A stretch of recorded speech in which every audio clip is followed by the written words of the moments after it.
2, 1. We're live. Good afternoon, Frank. It is already, I think, the 22nd of August, Sunday afternoon, a few minutes after 2 Pacific, coming to you from my bedroom office. And it's good to see you. I'm going to have to start training with you guys on Sundays, wherever you're at, and get some time on the mats. I'm feeling great. I was in the hospital 2 weeks ago, with an adverse systemic reaction to the J&J vaccine, and that was an eye opener for me. And let me just say a couple of things, and then I'm just going to throw it over to you. Does that sound good? Yeah. All right. So, this year, I would say one of the things that has happened to me talking to you every week is I recognize that I know a lot of information, but the struggle is in implementing and doing it. And so, I feel like I know a lot about like what I need to do to take care of myself. The hard part is the implementation. It's like 20% is just knowing the information. 80% is putting it into action. And that's really, really tough. Okay. But part of my laziness, I would say, is getting deeper into living and having better nutrition and focusing on things. So, since I got out of the hospital, I had weighed in the week before at 272, but that's like in the afternoon, all clothes on and just maybe phone in my pocket, everything. And I'm like, wow, that's a lot. That's way more than I want to be. And I've been having other medical issues, not to go in here, but suffice to say, I'm off all medications at this point. I feel great, except my back is hurting me still because I have a bulging disc and some issues with my spine, and then I have some hip issues. But for the most part, I've realized okay,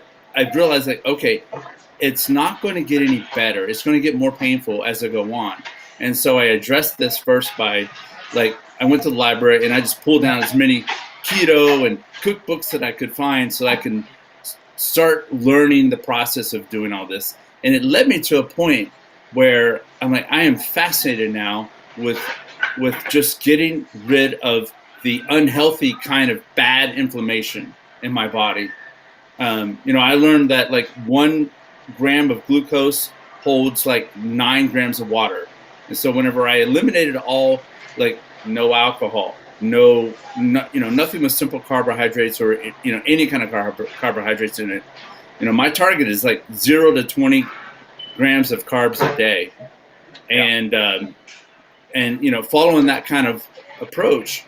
And now I want to kind of get more into, implementing more stuff. Like you said, the Epsom salt bath a couple weeks back. And I've been doing that quite regularly. Not every night, but it is really making a big impact on me. Like my magnesium levels coming in, fantastic. These micronutrients. So I'm really, really excited to learn more from you today about some of the micronutrients, some of the techniques and practices. The good inflammation is I have an injury, and so there's a lot of swelling there and stuff's going on. To the bad inflammation, which is diet or nutrition based. So I wanted to throw it open to you for the rest of the time that we have here. I've given you a list of questions earlier today, and I just want you to just tear into this if you don't mind, because I think for any jiu-jitsu practitioner, 30s, 40s, 50s, and beyond, knowing some of these things is crucial. And then the implementation that I said, it's so hard to do it, but at least getting that 20% going and then saying, I've got to walk my talk. Well, I think, and I had some of your questions from earlier, so we're going to address, inflammation in the body. We'll talk a little bit about fasting. We can talk about carbs. We can talk about sugar. We can talk about, sort of surviving. This is the pain game, right? When you're last on these mats, as long as I have, 36 years and counting, there's a lot of pain, there's a lot of injuries, there's a lot of inflammation, there's a lot of swelling. So we talk about coping strategies because I've got some different ideas than a lot of people do. I think one of the problems for people is they don't know who to believe. There's so many different sources, right? Mm-hmm. If you read 10 different books, you've got 10 different experts telling you 10 different things. And then people sort of have this monkey mind. It's like, well, they throw their hands in the air like, well, what do I do? Frank's telling me Epsom salt baths. This guru is telling me this. My favorite podcaster has a guest on who's telling me this. And then people don't know who or what to believe.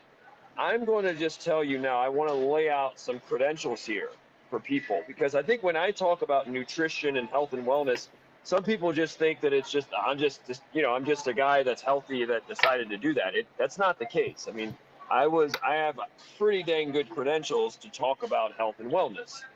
For number one, I started exercising faithfully, religiously, committedly at age 13. I was doing sports almost every day before that as a kid, but I really started committing and running and lifting weights and everything when I was 13. So I've been doing this for 36 years and counting now. I started wrestling at age 14.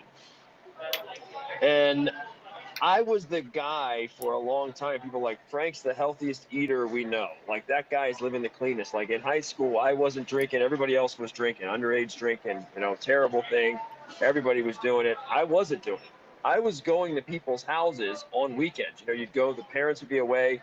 Everybody else would raid the booze. They would look for the alcohol. The parents are away and they'd go and they'd look for alcohol stashes. I would literally go in their refrigerator and look for food. That was my Friday, Saturday nights. Like, we go to a party, I would raid my friend's parents' refrigerator for good food, for healthy food. So anyway, I just got into the University of North Carolina, the School Congratulations. of Public Health there, which is the number 2 ranked school in the country for public health. Public health has taken center stage now with a lot of things going on, including COVID. Mm-hmm. I've spent thousands and thousands and thousands of hours down this rabbit hole of nutrition, health and wellness, cardiovascular system. I've sampled way before any of this was in vogue, vegan, vegetarian, high fat, what we would call keto, eating a lot of meat. I've done it all. You name how you can eat it, I've done it all. A pound of cookies in a sitting, I've done it. A whole large pizza in one sitting, I've done it. There's nobody out there who's eating a certain way to have it done. McDonald's, two fish fillets, large soda, large fries. I've done it all. Oh my! It's rare that I see the person who's eating the gallons of ice cream at night. That was you? Come on! Yeah, What's the heaviest you've ever been? 167, but I looked good at 167. I actually look better at 167 than I do now at like it's fluctuating between 133, 132, and 137, 138. So I tiny. actually look better at 67 because my face is a little fattier, which actually makes me look better. My neck is big. My neck gets big. My butt gets really big. I don't need to know this. Women like me a lot when I get. I don't need to know that. Yeah, I don't need to know that. I used to get compliments. Oh my goodness! I'm blushing over here. That's too much. Just walking around in jeans. Anyway, that's another story. Oh my God, that's too much. 167 at the University of Maryland. So anyway, now I told you the other day I had a guy at a brown belt. He's a doctor, and he thought he was being cute, and he's like, Frank, what are you doing? You're so skinny. You look like you got HIV. Haha. It's just like, it's such a lame, cliche-ish thing to say, but I get that now. I get that from, my ex-wife talks about how skinny I am, and other people. My glasses fogged up. I laugh so much. Yeah, I've dated women that, Anyway, I get that a lot. There's a reason for that, which we'll talk about some other time. So my point is, and I've had the blood clots. Blood clots in my legs that were. That's huge. Not just career-threatening, but life-threatening above the knee. I got the titanium plate in the neck. I got the 27-inch scar down the right leg. I've had a bypass surgery at age 19. I was the youngest known bypass surgery recipient in the U.S. Whoa, I didn't know this. Surgeon. Well, I don't remember you telling me this. And I've had the broken hands, the broken noses, the dislocated shoulders. So I'm saying all of this to people to say, it's one thing for a doctor And I try to find the smartest doctors and scientists I can. I dig into metadata. I'm on NIH.gov. I'm on PubMed. And I try to devour information on health, wellness, nutrition, inflammation, fasting, etc. Right? Peak performance, mindset. I've been in this stuff for years, for decades now, okay? And I want people to understand, though, that I think what differentiates me from the doctors and scientists is that I'm living it, though. Like, a lot of what they do is, as much as we need smart doctors and scientists, we need great research. Don't forget that a lot of it is petri dish stuff. It's not. It's and most of the studies that are done, there's so many gaps and flaws, and there's compliance issues. So, like, a lot of times they're asking people about their diet. They're basing the study on questionnaires to people. People lie. People had ice cream for dinner, and they'll lie and say, I'm 100% vegan. They're not there watching what what this person in the study. They're not watching their every move, right? So there's compliance issues. There's honesty issues. There's a lot of gaps in studies. Where my experience comes in is not only am I trying to devour a lot of the studies, trying to find the smartest doctors and scientists, and a lot of times the mainstream stuff is 20 years behind the Jedis. You find the Jedis, they're like 20 years ahead of the mainstream. If you're looking in the mainstream, you're going to be late. You're never going to find the cutting edge, front edge stuff. The mainstream is the last to know. So I'm trying to find the people that are the future. They're the future now. And the mainstream will catch up to them in 10, 15, 20 years. And what I can say is, for me, I've lived a lot of this stuff. I've spent a lot of time in the orthopedics. I've spent a lot of time watching people lose weight, cut weight. I've lost weight for over 300 matches. I know all the ways not to cut weight. So when my buddy who's a lawyer said, Frank, I could get you admitted into to a court of law as a nutrition expert, as a weight loss expert, based on all the weight cuts you did, right? Wow. So, and remember, I was writing a nutrition column for the UFC when I was there, so I was interviewing all the fighters. What are you eating? Blah blah blah. Mac Danzig, who was a vegan at a time when not many pro athletes were, and interviewing my boy Mike Dolce a number of times, and Vitor Belfort, Dom Cruz, Uriah Faber. So anyway, I want people to know I'm not just this guy who's sitting on a couch and now we have a little podcast going, and I'm just like, let me give you my flimsy opinion. This is like in the trenches, working for the UFC, doing nutrition columns, burying yourself in metadata studies on PubMed, NIH.gov, living in doctors' offices with injuries, going through surgeries, living it, knowing all the ways not to do it. Today I was we trained jiu-jitsu today, great training, getting ready for the IBJJF Masters No-Gi Worlds, which will be in Texas. I suspect they have it in Texas because if another wave of COVID and Delta variant comes, Texas is the last place that would cancel their event. They probably strategically chose Texas. I'm going to go out on a stretch and say that. I was training with a kid today. He did if you're grappling for 10 years, you're going to have this injury. You're going to always have neck issues. You're going to have finger issues, and you're going to yank that thumb back. You're going to get that thumb bend back really nasty. It is, for about 30 seconds to a minute, or even a couple of minutes, it's one of the most painful injuries you can get. It sucks. It's like, when you start tearing that little tendon there in the thumb, it sucks. And then for the next 2, 3, 4 weeks, anything that hits it's terrible. So I'm sitting there, I'm showing, this is like a 23, 24-year-old kid, very good, young, promising grappler, and I'm showing him how to tape that. How do you tape that? How do you support that? I'm that guy. What I'm trying to explain to you is, if I were you, don't be stubborn. Put stock in what I'm about to tell you. Okay, I'm sorry. You are you're the BJJ equivalent. You're the jiu-jitsu equivalent of your cut man. Best way to pop your shoulder back in, I know it. Because I know the multiple ways. Dr. Dave Watson of the UFC has only done one interview talking about the job he does. He's only done one interview publicly talking about the job that he does with the Nevada Athletic Commission. He's been doing it 19 years, almost 20 years now, for boxing and UFC. He's only interviewed with one person talking about his craft, and that person was me. We did that for usatoday.com. Best technique I've ever seen. He's, when a UFC fighter, when their shoulder comes out of the socket, and there's been a few of them, Dave Watson is the guy usually, if the trainers don't know what they're doing, Dave Watson's the guy that goes in there and pops it back in. And he's got a masterful, best technique I've ever seen. So my point is, I'm a guy that kind of you pick up a lot of things in 36 years of doing this. And you get blood clots and you get titanium plates and broken hands and broken noses and broken this and ankles, that you start learning what in the hell works. So I'm just saying to people out there, please pay attention. I don't want this to be wasted on you. I don't care. I'm not saying this is the only way. I'm just saying this stuff works. I'm not going to sit here and I'm not trying to sell you anything. I'm telling you what I have seen work. This is based on, in the trenches, what I've seen work, okay? Okay. So when we start talking about, let's go first and foremost with inflammation. I told you, so and everybody knows by now that you can't get a plant to grow without stress. Everybody has to have stress, right? Muscles grow with stress. I mean, we all grow via stress, right? You're comfortable being out of our comfort zone. The thing is, there's a thing called, I would call it the right amount of stress. And that's different for everybody.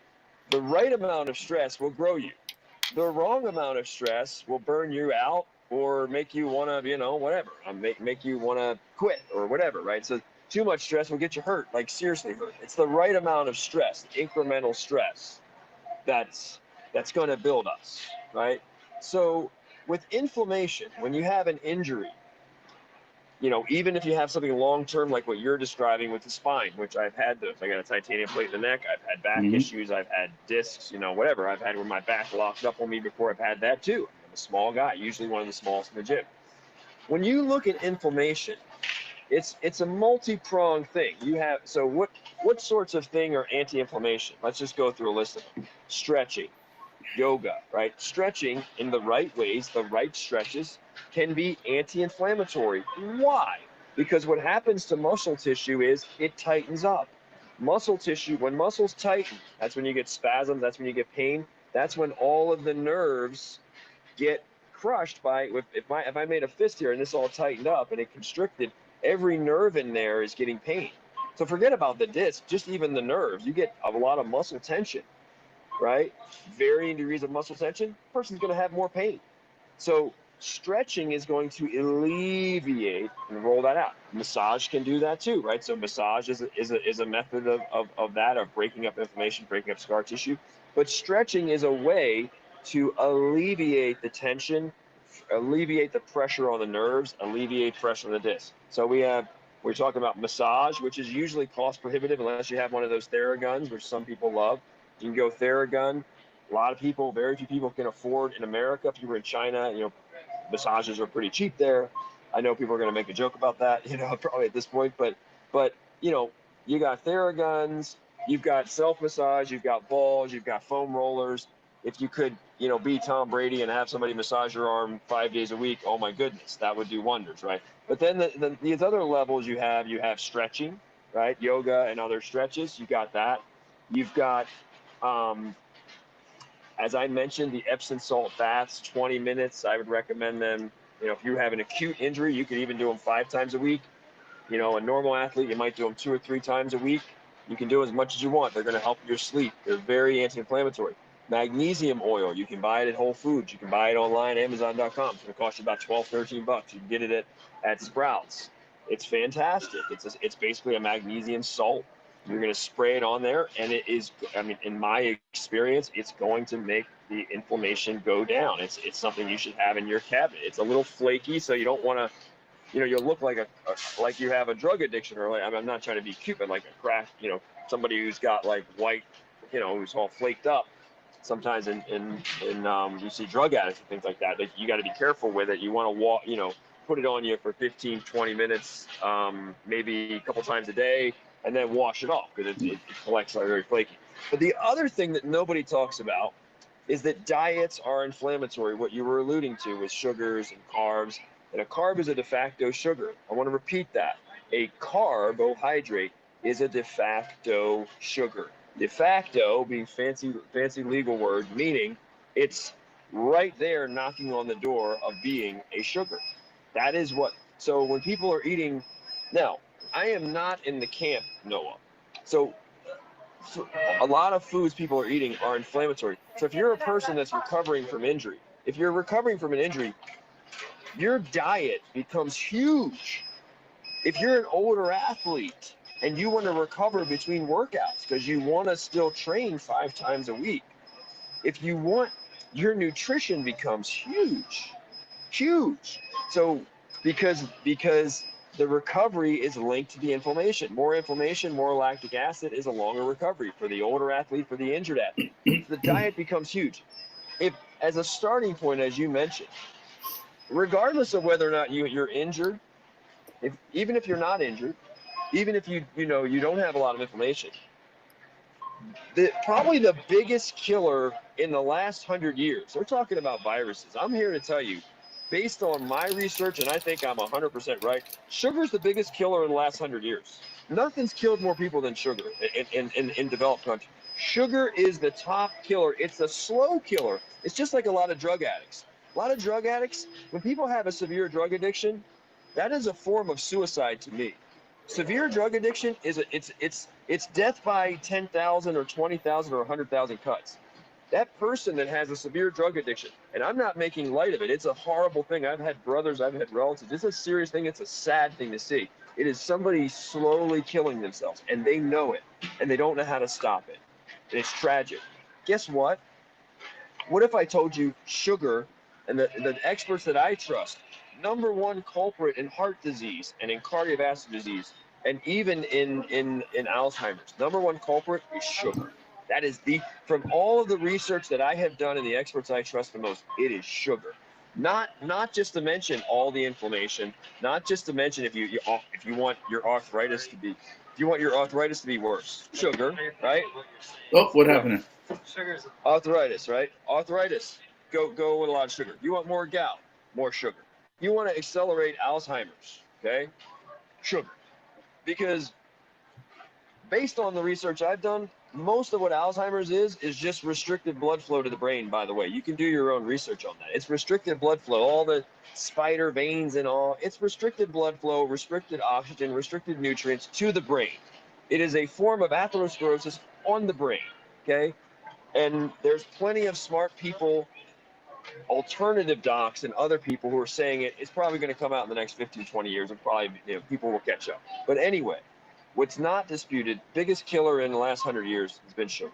It's just been a silent killer. It's an addiction. Do you know the pleasure sensations in the brain that light up with all the endorphins? It's the same exact region as a heroin addict. It's the same exact region as a heroin addict. It's lighting up.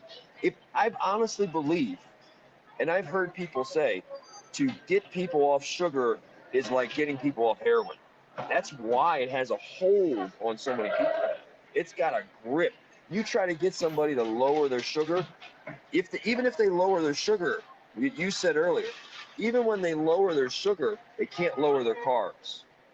Even when people say, I'm gonna declare war, I won't drink sodas. When you ask them to start cutting back on the carbs, they can't, because the carbs are de facto sugar.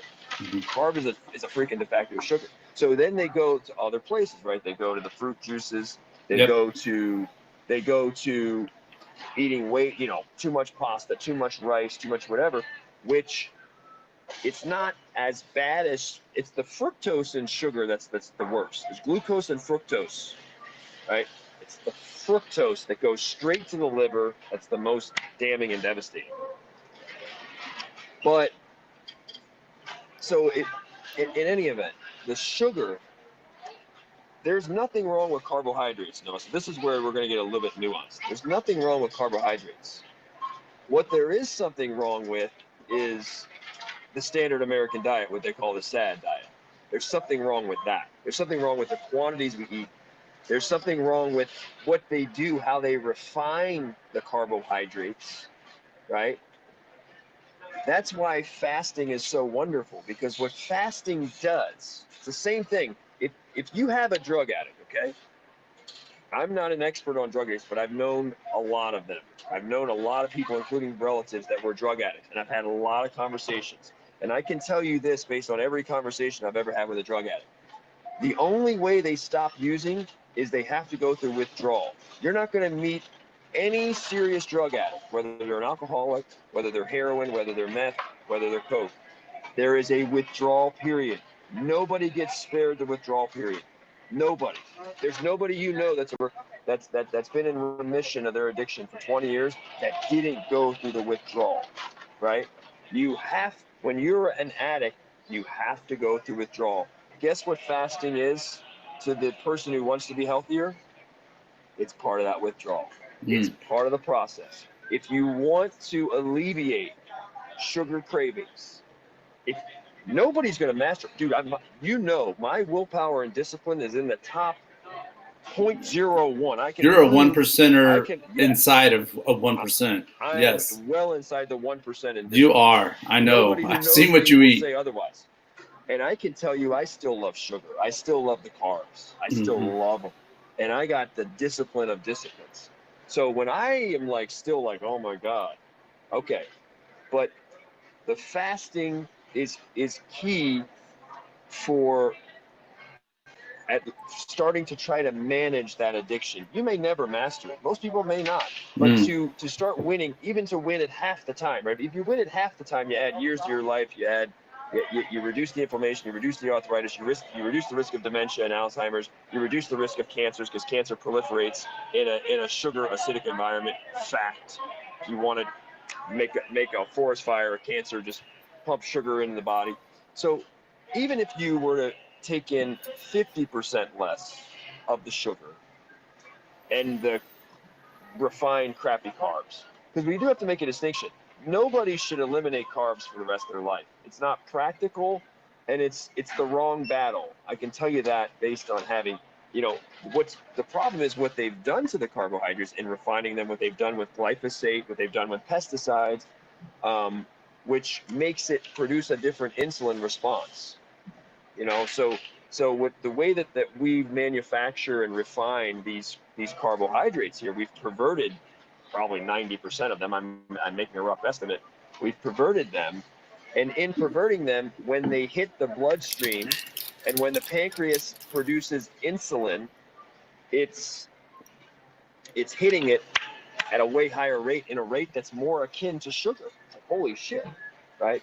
Especially when you're eating a carb and you don't have a fiber with it, because a fiber will buffer the insulin response. Okay, so fiber will buffer that. So if you were to take in a fructose or a glucose or a carb in combination with a fiber, especially if you have a lot of the fiber, it's going to buffer the insulin response, which is key. Now, you've heard a term called insulin resistance. Okay, most people hear that word and they're like, insulin resistance, I'm hearing that, that's not a good thing. They're like, what in the hell? You could hear 100 people talk about insulin resistance, and most people still won't know what the hell the doctor's saying. Like, insulin resistance, I guess that just means that my insulin's too high. Well, insulin resistance really means, and what's really happening, Noah, we have a nation of alarming diabetes. Even more alarming is that most people, they're calling them pre-diabetic, aren't even diagnosed. And pre-diabetic basically means your ass is diabetic. You're just, the bar has it. So when you have the diabetes, your risk of Alzheimer's, your risk of dementia, your risk of cardiovascular, your risk of stroke, your immune system not working right. You talk about immunocompromised. Oh my God, you don't want this. You do not want this. The first place to start is like what you're saying. You start with sleep. We always talk about sleep here. Yeah. But then you got to declare war on sugar. And I'm not going to tell you that that's easy, because declaring war, sugar is like the hardest opponent most of us will ever face. Like, it really, like, if you're born and you grow up eating like most Americans, like I did, whatever, it's a lifelong war. Like, nobody's going to win that war like every day of it. It's hard, right? But even if you could improve by 50%, 60%, you're mindful. And like you said, you have a number. You're shooting for 20 grams or less of just the straight sugar. By the way, sugar is not a naturally occurring. People think sugar is a naturally occurring. Sugar is not naturally occurring. They took it from molasses. They crystallize it. It doesn't naturally occur. It does not naturally occur. The sugar is not like a plant that's bleeding sugar. It's been refined like flowers. Flowers have been refined, and when the flower has been refined, it's going to produce a different insulin response. And that insulin response, the problem with, like, say, an insulin resistance is it's almost like your body has these reserves. Eventually your body doesn't, it's your system is so overloaded with insulin, it's almost like your insulin factory doesn't pump the same. And insulin's a hormone.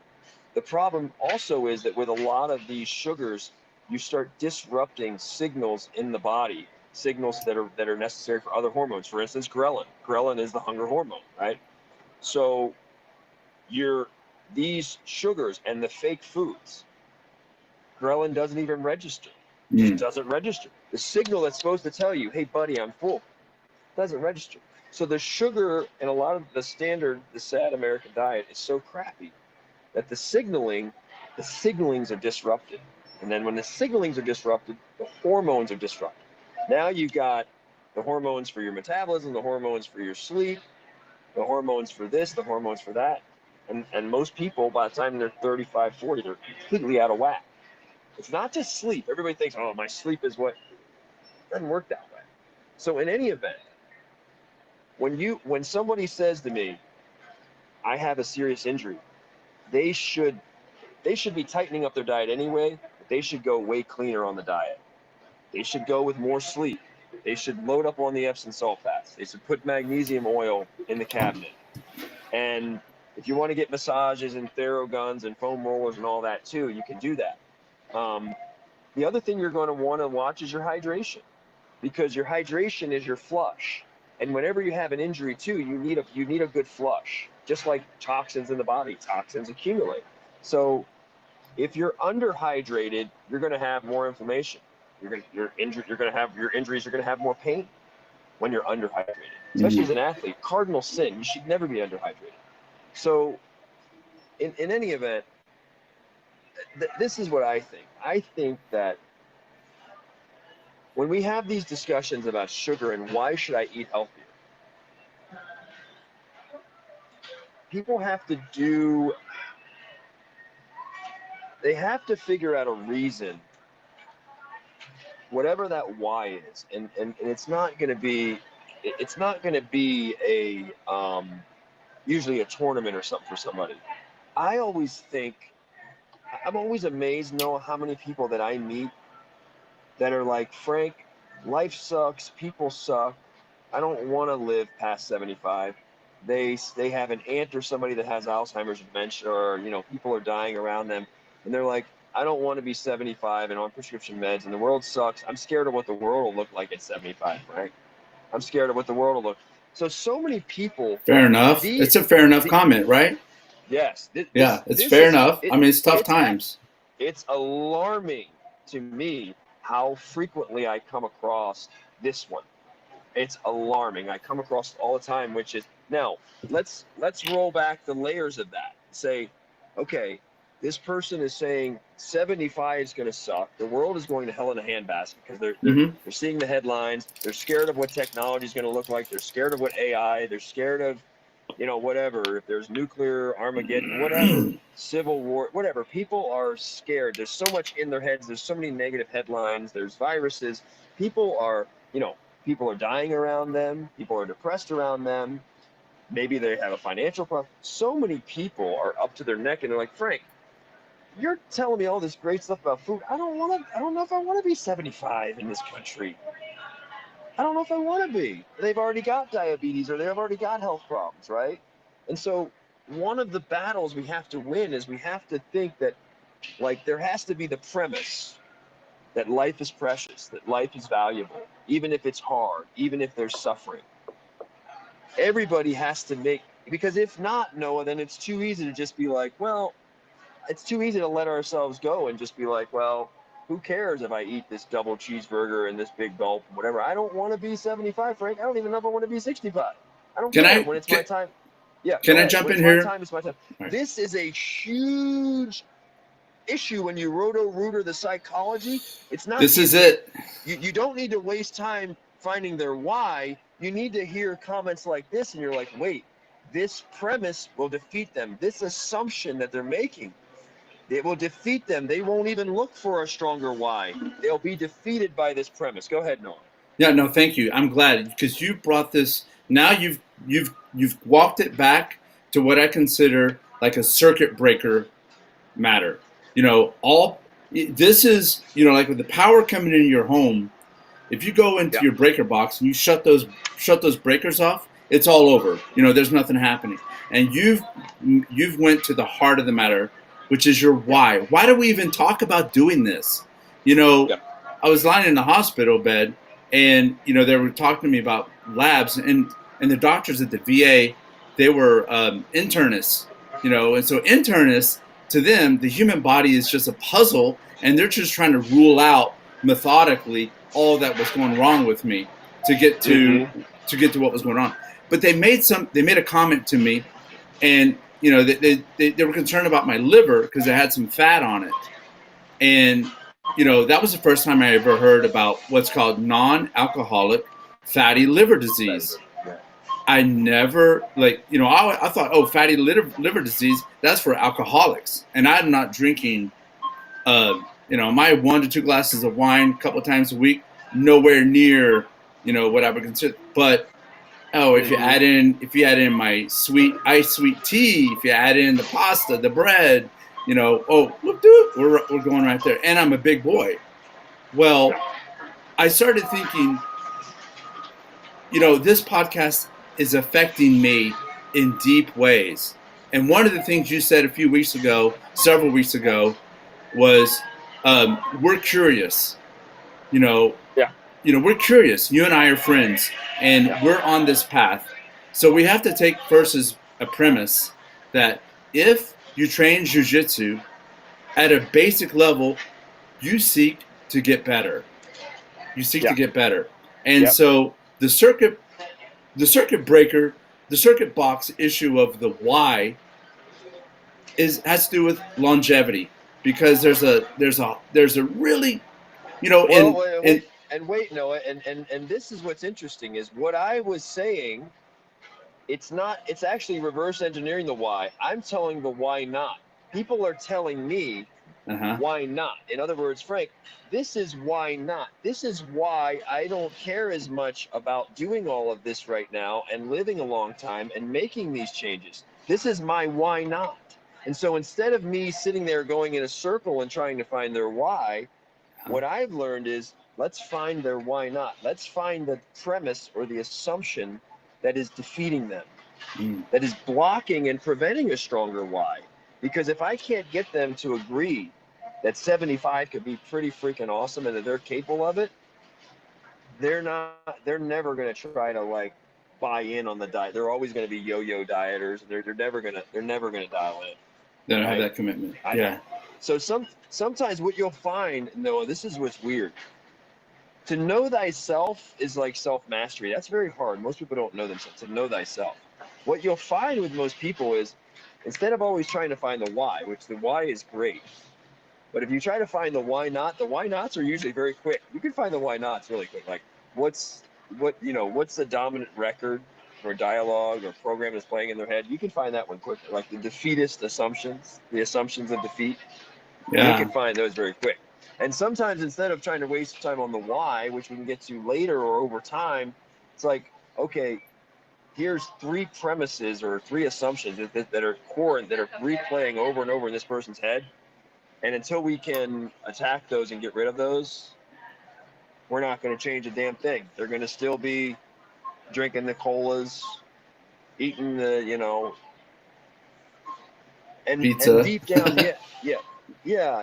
So, there was a, by the way, my sister-in-law is, I wanted to, at the top of the podcast to dedicate this to her, because she's dying. Literally, I could get any day now. I'm going to get a message that she's about 51.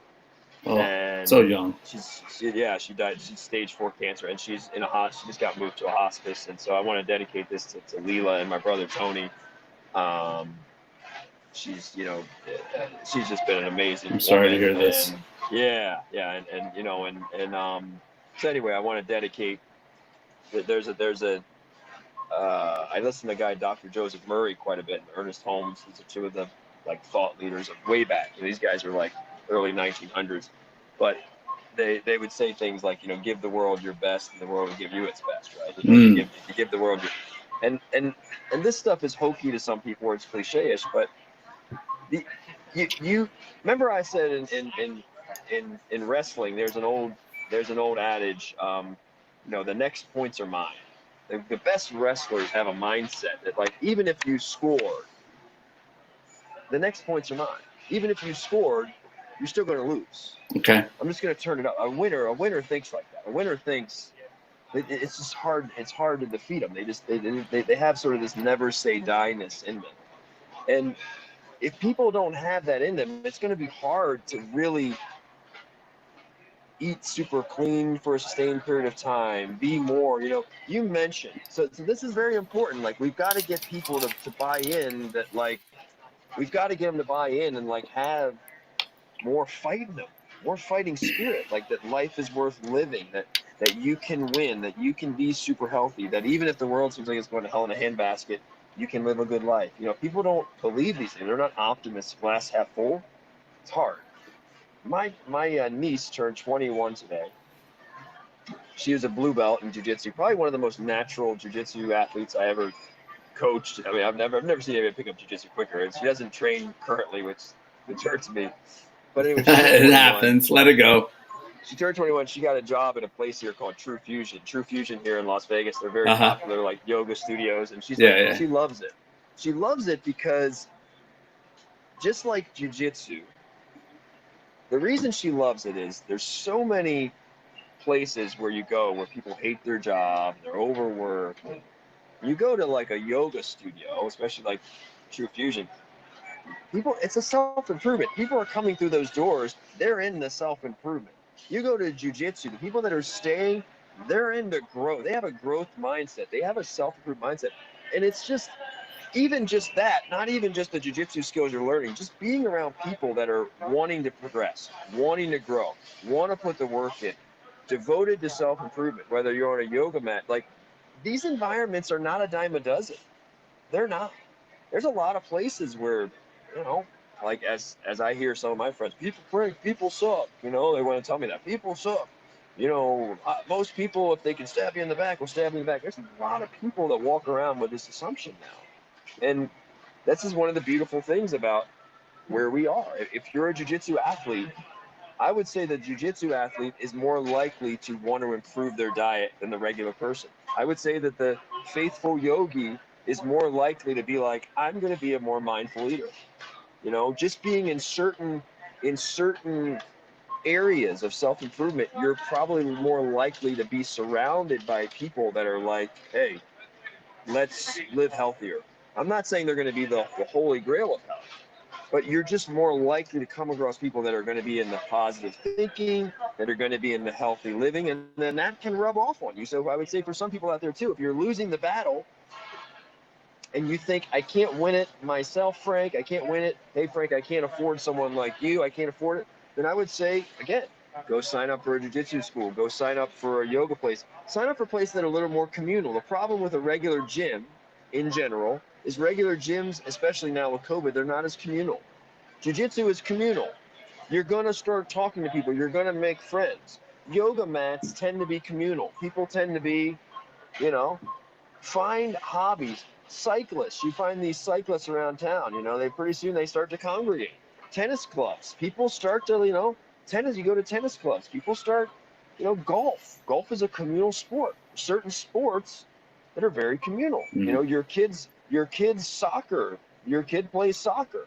I guarantee you that you're talking to other parents at the soccer game. It's communal, right? Yep. So some people. Well, it's socially distanced for now. Yeah. It's been gross. Fine. Yeah. That's fine. But what I'm saying is, put yourself in environments where people are living healthier, where it can rub off on you, where that becomes your peer group.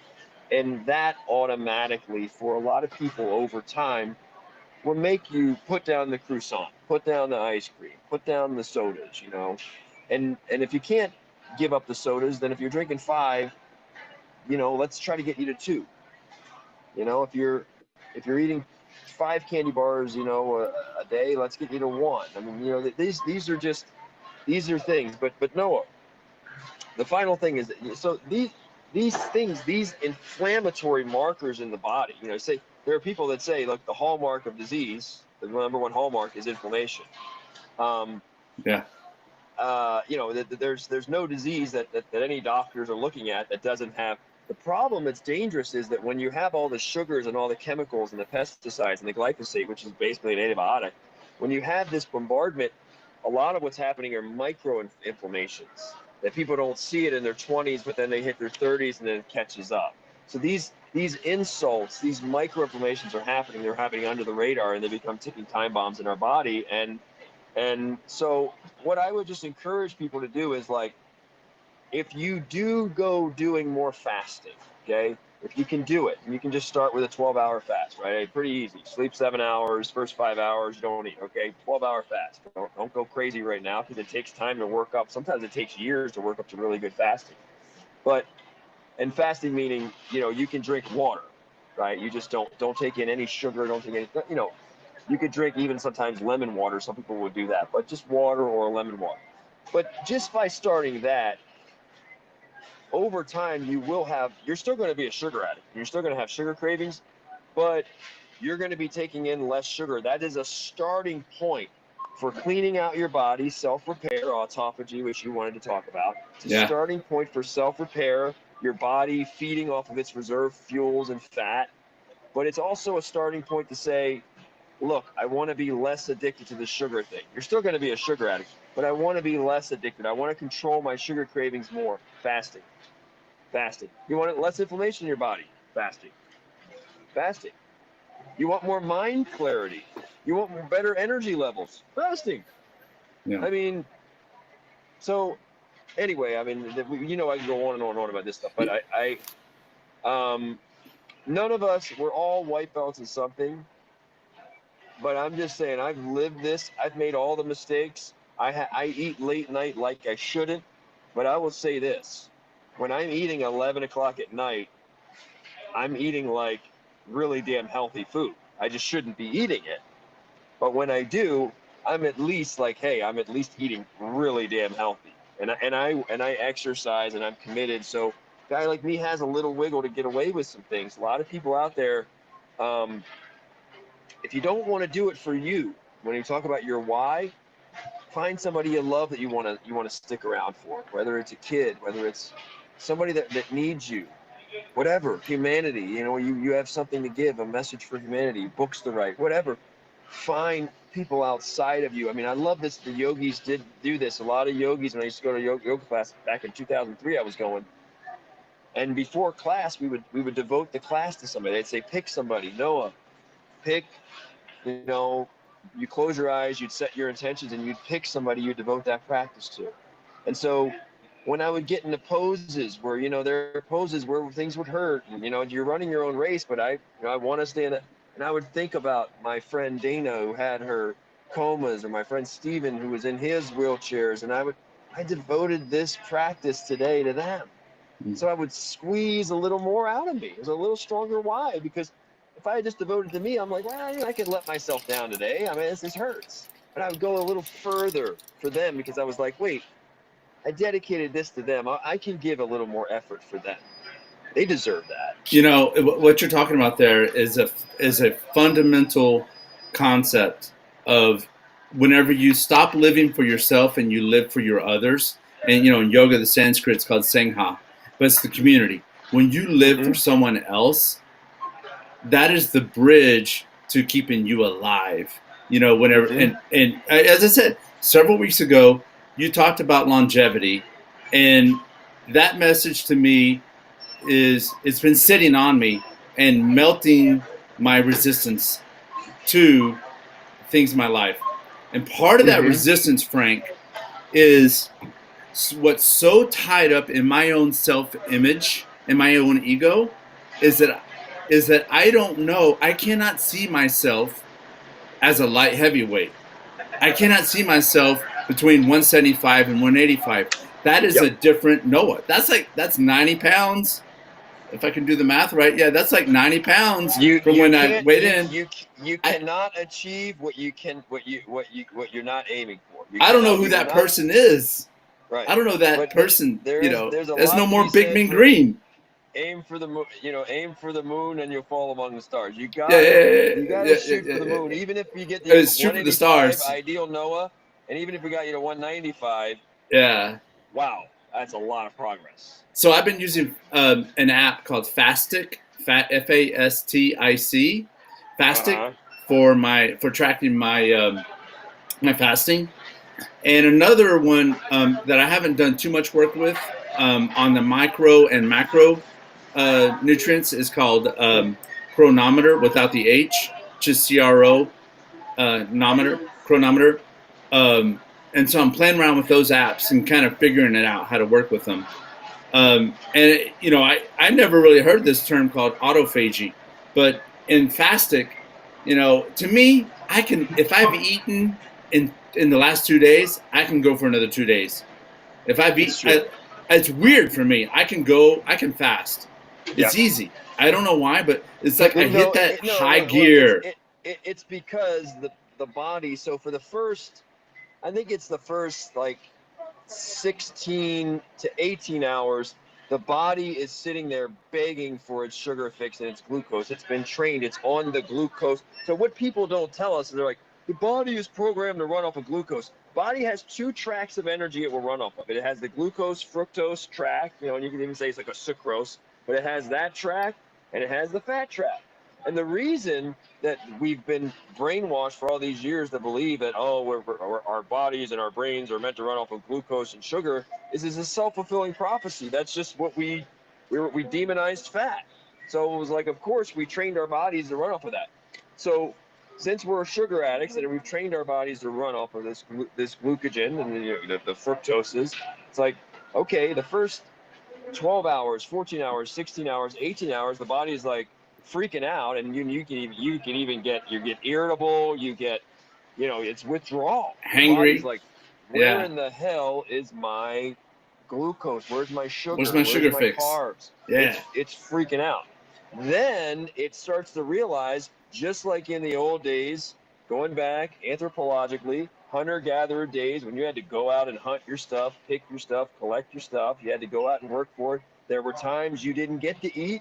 You were not guaranteed a meal at 8 a.m., noon, and 6 p.m. And a That snack was in not, between. yeah. Yeah. So the body adapts. The body's like, okay, I realize I'm not getting those berries or those nuts or whatever.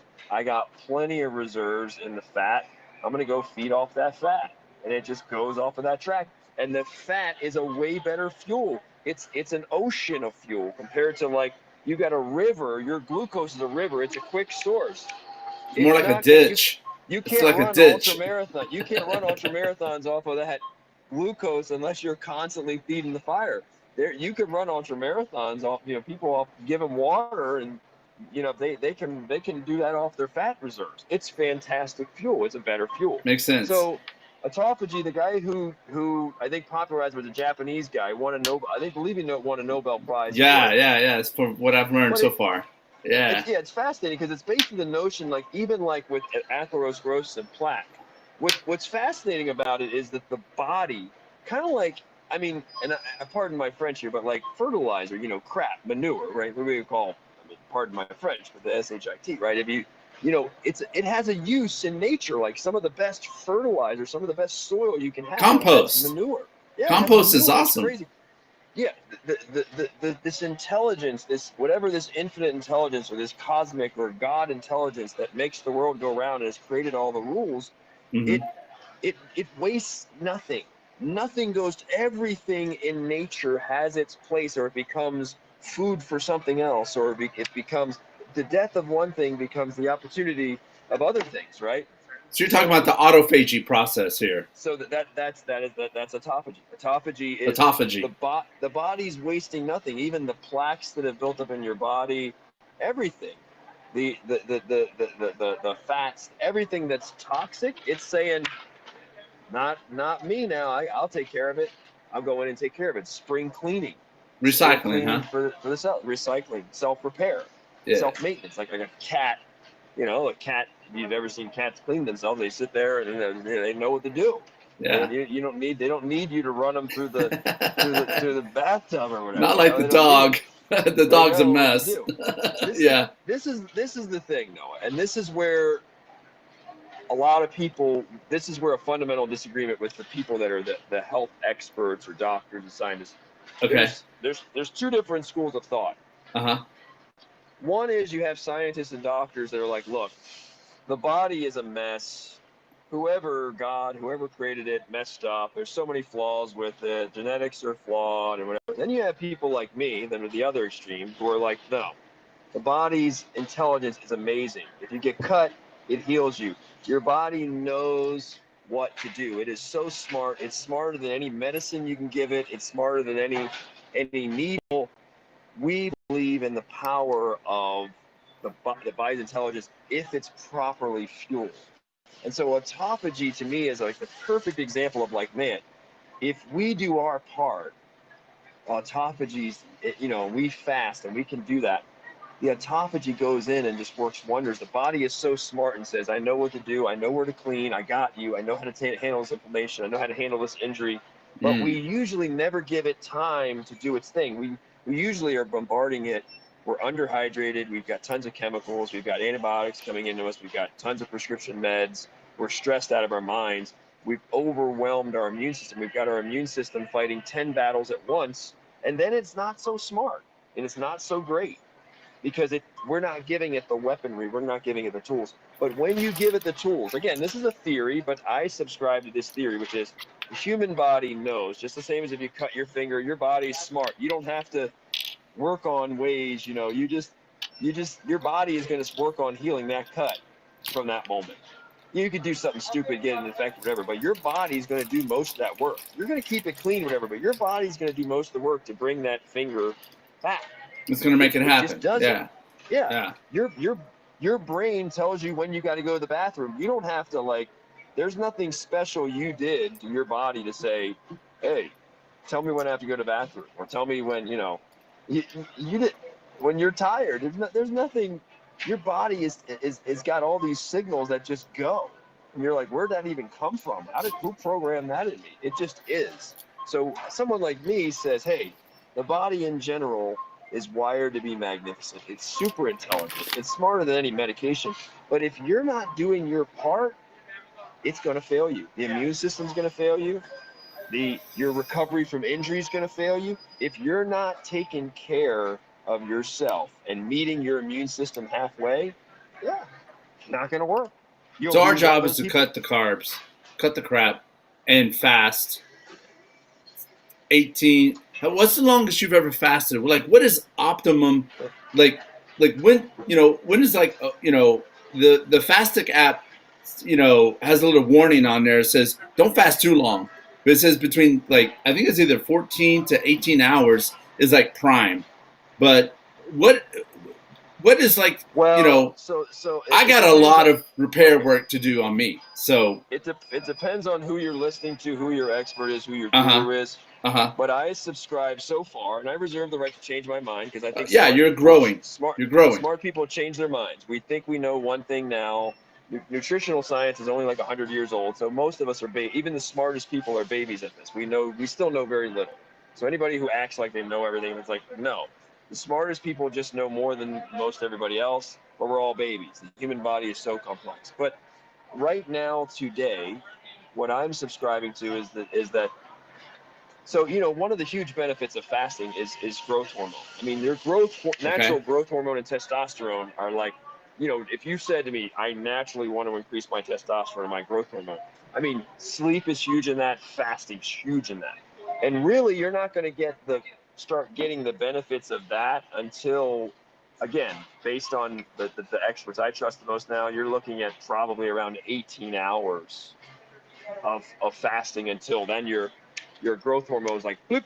What they've seen, they haven't studied fasting near as much as we would like. There's a lot more study, but so far there have been studies indicating 18 hours is when that growth hormone bump, it really goes up, exponentially. So for people like me that are trying to age well, longevity is a big thing.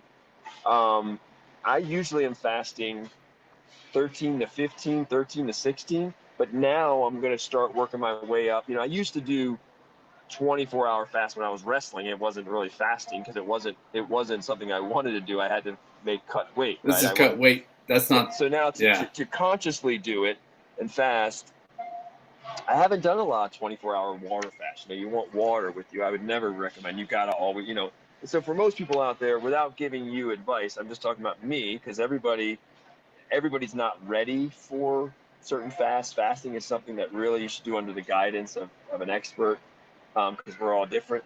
But for me, I'll work my way up to where I'm doing more 18 hours multiple times a week. I'll do 24 hours. I've heard, so it's said, I haven't done it, but the 72-hour fast with water, again, if you don't know what you're doing, do not do that.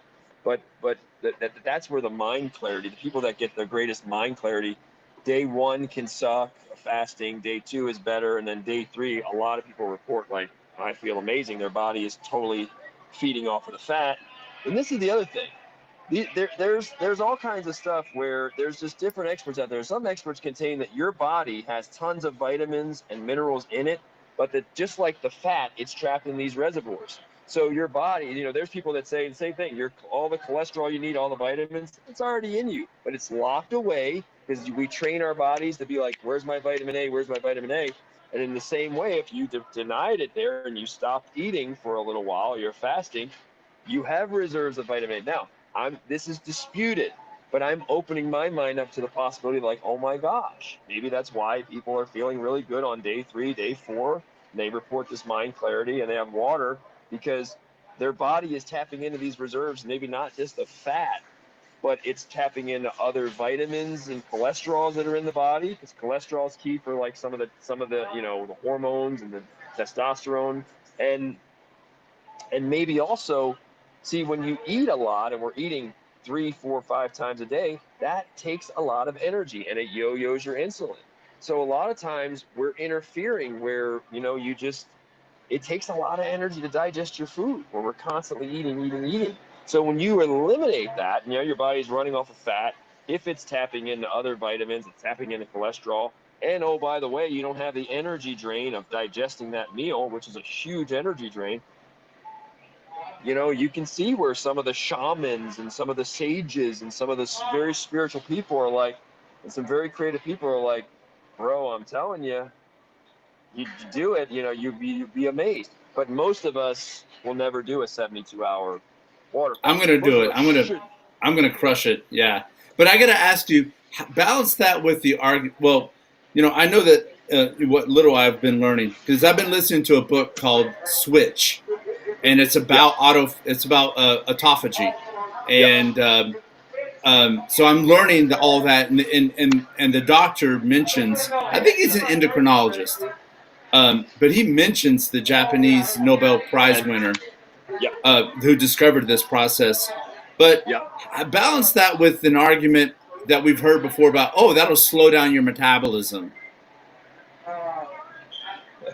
Because I would think, just like what you're saying about, unlocking those hidden reserves of nutrients. It's also like your brain is uptaking all those ketones Well, all that right. your Again, I'm organs not. are producing. That's a great question, and I have heard others address it, and probably much more eloquently and scientifically than I'm about to. Uh huh. But I'm conjecturing now. I'm Okay, conjecturing. that's cool. I'm conjecturing. So I'm That's merely cool. conjecturing. I'm with you. But I would say again, I would just tell you from personal experience, it's preposterous. My metabolism hasn't slowed down. Preposterous. From personal experience, having done intermittent fasting for a couple years on and off, it's preposterous. And having done intermittent fasting, even with rest, no, it's not at all. In fact, part of the reason that I'm so small now and it's so easy for me, this is the easiest cuts I've ever had to make light featherweight, is the fasting. Fasting has made those weight cuts easier. And when I'm not in season, when I'm not competing, it's not like a bunch of weight rushes on me. No. So I can just say for myself and from others that I've seen and some doctors that I trust, not true. Now the mechanism, say, well, okay, Frank, explain the mechanism, explain why that's not the case, because intuitively to some, you say, Frank, intuitively, if you're not constantly burning that furnace, right? You're not constantly burning that metabolism, that furnace, then it's going to slow down. Um, that's that. So it says. But the one of the problems I have with that too is that when we're constantly eating, you mentioned endocrinologists. Endocrinologists study hormones. right? They study cell signaling and hormones rely on these signals.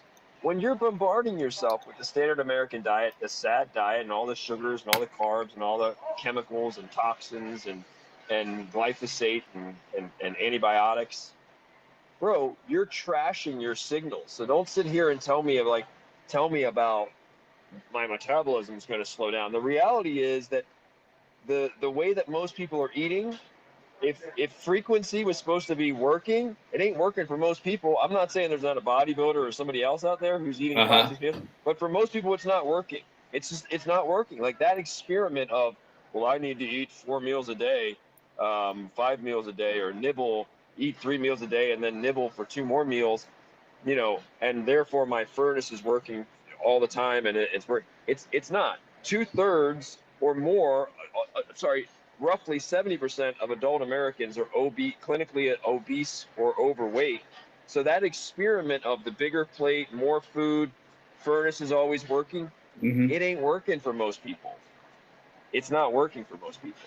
I can't explain all the mechanisms. Again, the science on fasting isn't where, even though there's been some science on it, there's a lot more they need to do on it. All this stuff.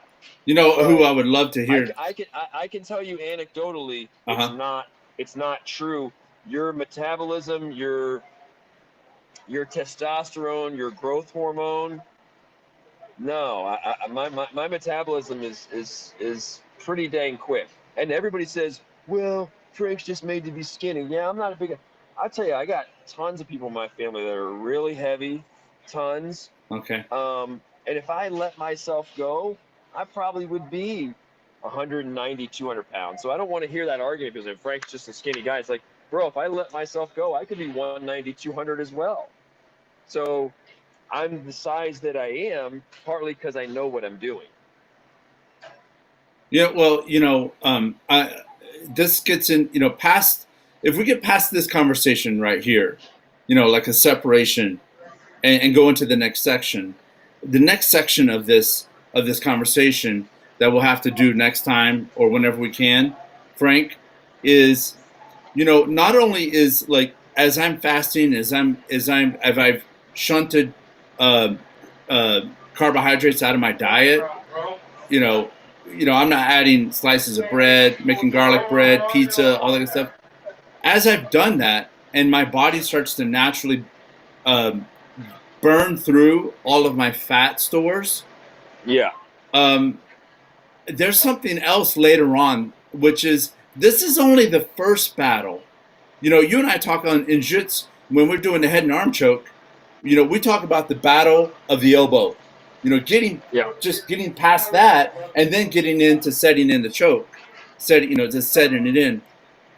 I had one of those battles earlier today. I had one of those. The guy was being annoying, and I finally got past his elbow, and I got the choke. I had one of those. Just getting past the elbow, metaphorically here, to me, the first part is for me just, like, the first part of this is just, the first easy part, I will say, is me getting down to what my goal weight is. Which, I was kidding the other day when I sent you a meme. I said, my goal weight is 110. But the real battle, the long-term battle, is not like staying on track with that and keeping that weight up by changing. It's changing my mind and how I see myself. That's like harder. And, I started out this conversation today, just to come to a close. I started out this conversation today saying that 20% of this is just knowing. 80% is putting into practice and living it consistently. And, through my own therapy, because I work with therapists, I work with mental health professionals actively. Because I want to self-improve. I want to get better. And I have this wonderful institution called the Veterans Administration Medical centers. I have that backing me up. And so the therapist gave me something that I'm acting upon now. And it's it's called willingness. Willingness is the ability to endure discomfort in the service of your goals. And to me, that's like key in all this. At first I set up not my goals, but my values. Willingness is Mm-hmm. the ability to endure discomfort in the service of your values. Okay. And Mm-hmm. one of the underlying reasons here of why we have this podcast, that I meet with you regularly, is that I want to share, build a legacy here and service to others, not just for Mm-hmm. myself. Like we're doing this just for ourselves. I don't care if we have 0 viewers. In fact, a lot of times we don't have any viewers. I don't care. It's you and I spending time doing this. And what's happening is, after the 20% of getting the knowledge, and I fight my battles, and I'm learning that process of rolling that stone up the mountain and having it roll back on me often, and me figuring out, well, how do I keep it? How do I keep that stone up the mountain, and how do I get it up there faster and keep it up there for longer? And that's part of the this cycle we're in. And someday, yeah, I will die, okay, but the purpose of living is service to others, but it's also to, like what you said before, which is, this is a movie you're living in. This is a narrative, and your problems you have are yours, and the challenges that you have in your life, to make it meaningful, means you need to engage with them, and it's your job in this life to go after them and to accomplish them. If we're not going to try to bring the best you or the best me to life, if we're not going to do that, I'll be honest, I don't, for whatever end purpose, bring the best you to life so that you can help people, bring the best you to life so for your kids, for your wife, whatever. If we're not going to do that, I don't know what the point of any of this is. I guess I should get some addictions and just hasten my time and exit quicker than, I don't know. Just burn out. I feel like self-improvement, and I feel like it's a mandate, and I have to at least die trying. I just feel like it's a mandate. It's a mandate to myself. It's like a spiritual mandate. Like, hey, I have no choice. And that makes me get up, and that makes me trudge through, and that makes me push through. And even, it's a dangling carrot. The dangling carrot is just bring the best you to life for whatever, to serve humanity, to serve your community, whatever. If we don't have that, I don't know, man. Like, this is just hollow. I don't know what the point of any of it is. You got, so at some point, people have to buy into that premise. Bring the best you to life for X, where you can fill in the blank as to whatever that Y is.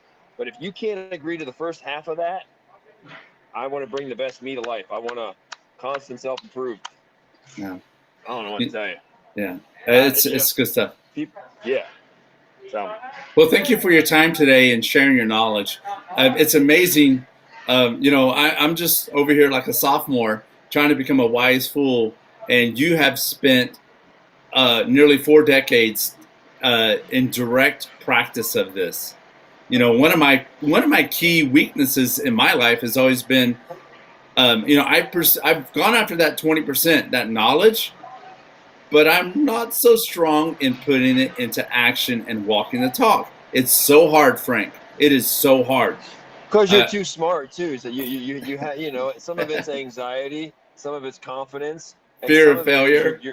Some of it's you're just too damn smart, where you hunger for too much knowledge, and you're just blip, blip, blip, blip, blip. You love knowledge so much that you don't always commit to, like, the one piece of knowledge that will work, because you're so busy wanting the other 20 pieces, when it's like, bro, this one will serve you better than the other 19 you're going to learn later. It's like you love knowledge so much that you just want so much knowledge all at once that some of that future knowledge might erase or negate the knowledge you have now. Sometimes you have to, take the knowledge right now to build the home you need to build right now. And then later you can build the castle later, but you got to stay and stick around and be like, I have the knowledge to build a nice home right now. Build it. But wait, I have new knowledge tomorrow. No, this is the home we agreed to. I keep chasing it. Yeah. We can't decide every 2 days or 3 days. Wait, we have better information. We need to build a different house. No. This is the house we said we're going to build. Okay. No more change orders. No 10 more years change from now, orders. we can go buy another house. We can upgrade to another house. But we don't get to keep. Yeah. Hey, I just came across a new garage. Put a new garage in. You go to the home builder, and then you drive them crazy. Yeah, there's all these change No. orders I keep putting in. No. Yeah, I get it. That's our problem. That's our Yeah. problem. Yeah, well, a lot of us have that, by the way. Me too. Well, the next topic I want to, and I got to spend some time thinking about it, is how do you remake? To me, I've gotten down to 175 in the last 10 years, and I bounced right out of that. And that was, I mean, I weighed in it at. But if you fasted, because a lot of people, the reason it's not sustainable is they're not doing it right. They're not doing it the right ways. They're not even losing weight the right way. Another thing is it's not accompanied by fasting. The sustainability would go up if you could do it the right way with the right foods and really change. And a lot of people do starvation, or they just do they do all the wrong ways to lose weight. But if you did it in the right ways, the right nutrition, lifestyle changes, and fasting, the odds of sustaining it will go up exponentially. Well, I want to cover that ground with you, because you have a lot of that knowledge. Hey, it's been great talking to you again today. 10 years ago when I was in Brazil, and I was out for a walk with Barbara Gracie, granddaughter of Helio Gracie. She would tell me, all the bad things comes through your mouth. That's what Helio said. Something to the effect of, only bad things come through your mouth. And I was like, wow, yeah, people smoke cigarettes, they drink alcohol, they eat the wrong foods. There's a lot of truth to that quote. And Barbara's daughter, Hyla Gracie. Joel Osteen, I guess, the mega pastor down in Texas, he said, if you got a bad mouth, you're going to have a bad life. Yeah. Anyway, again, that's the 4 agreements, right? Be precise with your words. Be careful what you put out there. Yeah. Anyway, good knowledge. It's a Thank pleasure. You. I gotta go very helpful for me. This makes me a better teacher. It makes me think about some things. So I really appreciate today's conversation. Very helpful. And again, it's dedicated to my sister-in-law, who's going to be going to the other side, and beautiful woman, Leela Carreri. God bless you, Leela, and my brother Tony. Yes, sir. Yeah. May she do well on her journey. Well, on that note, I appreciate your time today, sir, and thank you for the dedication. When we live for others, it adds a lot of meaning to our lives. This gives purpose.